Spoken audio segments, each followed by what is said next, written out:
السلام عليكم ورحمة الله وبركاته. الفرن ده 80 سم اهو، 80 سم فرن 80 سم. هنخلوه قد ايه؟ هنخلوه 68 سم، 68 سم. هيتقص بمراحل جميلة جدا وهيبقى حاجة 10 على 10 وهيركب له عجل.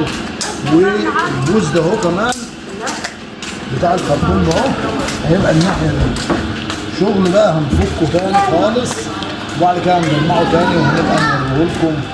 طبعا الفرن ده انا صورته لكم قبل ما اقصره، كان 80 سم اهو، كان 80 ودي مكانه ده الزيادة البرنيطة بتاعته.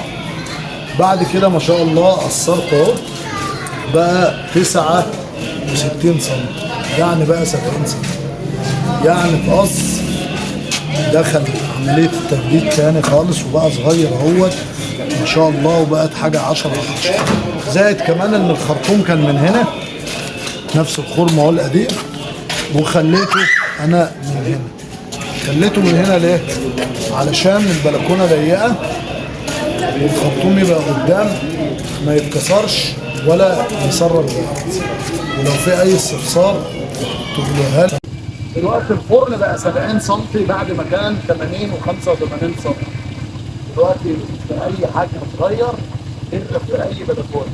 طبعا الخرطوم كان في الجنب بقى هنا، وطبعا بقى شغل نضيف اهوت وبقى كمان زي ما هو القديم، احسن تقولوا ان انا اشتريت واحد ولا حاجه وعصر.